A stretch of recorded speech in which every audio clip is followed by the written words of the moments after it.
What is the single most you'll understand it when you're older thing? Not everybody is going to like you, even if you're a good person. You could be the ripest, juiciest, most delicious peach on earth, and that won't matter because some people just prefer apples.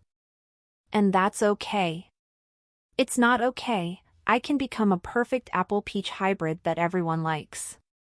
Proceeds to become a weird apple-peach hybrid that nobody likes.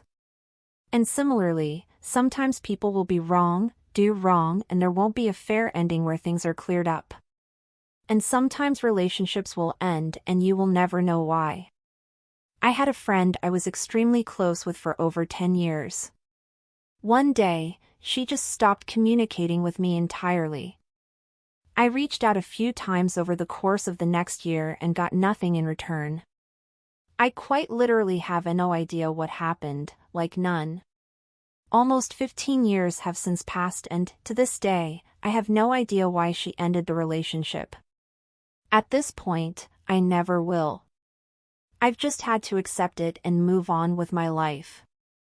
I lost a good, close friend that way. He had serious trauma issues from growing up but was otherwise a very friendly, charming, and motivated guy. But he was a bad communicator, and if you accidentally did anything he didn't like, then he would from then on assign malicious intent to your every action, no matter how helpful you were trying to be. So I accidentally got on his shit list one day, and everything I tried to do to make it up, mind you I had no idea what it was, just made it significantly worse. So I had to just cut all ties and move on. Which was actually incredibly hard because he became extremely vindictive and went out of his way to interfere with what I was doing in the community. It caused the end of projects that actually involved quite a lot of people. Weirdest relationship problem I've ever encountered. He's kind of friendless now, because he eventually does it to everyone he's close to. It's sad and I still feel bad for him. So yeah, you can end up with aggressive, vindictive enemies who will go out of their way to harm you no matter how good of a person you try to be. He has similar friendship, though not so dramatic. His big problem was jealousy, brought on a weird, entitled sense of FOMO. He took to hating my so really hard, which got him removed from every group I was a part of. He legitimately used the word nemesis.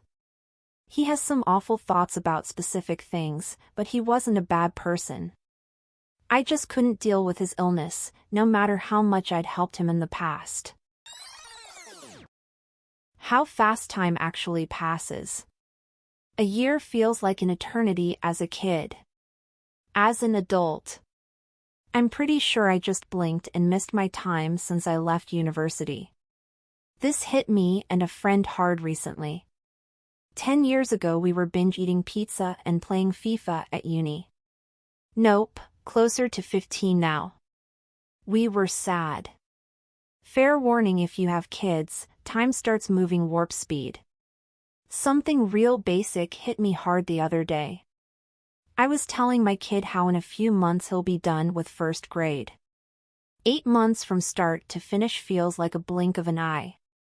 But each grade seemed like forever, even all the way through high school and college. Always seems obvious but still blows my mind, a year when you're say 10 is a whole 10% of your life. By 20 a year is 5% of your life and so on. Proportionately each year is less and less of the years you've had, so they feel like they go quicker. That's a part of it, but not the only reason. As we age, our brains get better and better at filtering out the mundane.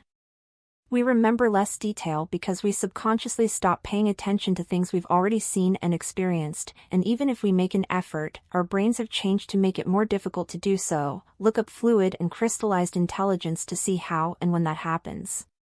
There are 2 ways to combat time feeling like it's speeding up. First, you can experience things that are radically new to you, traveling to a very different culture, taking up new hobbies that are dissimilar to the ones you are familiar with, etc. Secondly, you can find a way to experience the world around you like it's new again. Seeing things like through the eyes of a child, combined with the experience of an adult. Finding new wonder in the familiar. You'll notice that time feels slow again, or maybe more dense, at least for a while until your brain adjusts. Then you do it again. Gotta keep your own mind on its toes. How limited your own perspective is. It's something you can really only learn with age. No amount of explaining will help a kid understand how biased they are towards their own lived experience. And a corollary, how limited other people's perspective is, and how pointless it is to try to make them see their biases, even if you're actually right where they're wrong, which is a 50-50 bet at best.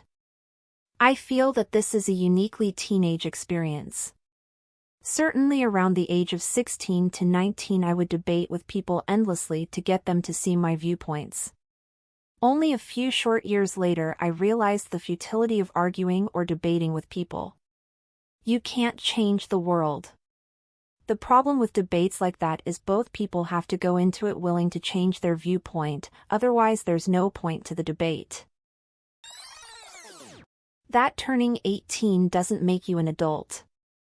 Neither does graduating, getting your first place, getting married, or having a baby. It's kind of a gradual thing, and then one day you're excited because your favorite variety of potatoes are on sale, and you go, "Oh, this is adulthood." I realized I was a boring grown-up when I started getting interested in the real estate happenings in my neighborhood. Someone bought the house down the street and tore it down. I wonder what they'll build there now. As a kid, my parents talked like this all the time and I could not understand their interest at all. Who cares? Me. Now I care. I know. My mom passed away the end of 2003. In January or February of 2004, my dad and I went to Sears and he bought a new washer, new dryer and a new stove. If you had told me even the summer before that I would ever feel both excited and guilty over major appliances, I would have gotten a bullhorn and invited the neighborhood to come out and look at the weirdo, but that's exactly how I felt. The phrase youth is wasted on the young. I would always get so offended hearing that when I was a child, usually spoken to me after I had done some ridiculous feat that took so much energy to do absolutely nothing at all. I know what they meant now. And I'm only in mid-30s. The adults that would tell me this were 50 and up and looking at me so wistfully. I understand. I have no idea how I'm supposed to actually take advantage of it either. That's the neat part, you can't. Adults have the wisdom to take advantage of being young and young people lack the wisdom to capitalize on their youth like adults could. The saying is basically lamenting this fact, or whining to young people. It's why I looked up to kids like Ryan White, who was placed into an impossible position and used it for good until he died. That's exceedingly rare. Wisdom? More like wealth. I prefer to think wealth is wasted on the old because what young people lack are the resources to actually use their youth to its fullest. Please like and subscribe for more daily content. I publish new videos daily, otherwise please feel free to check out another video. Thanks for watching.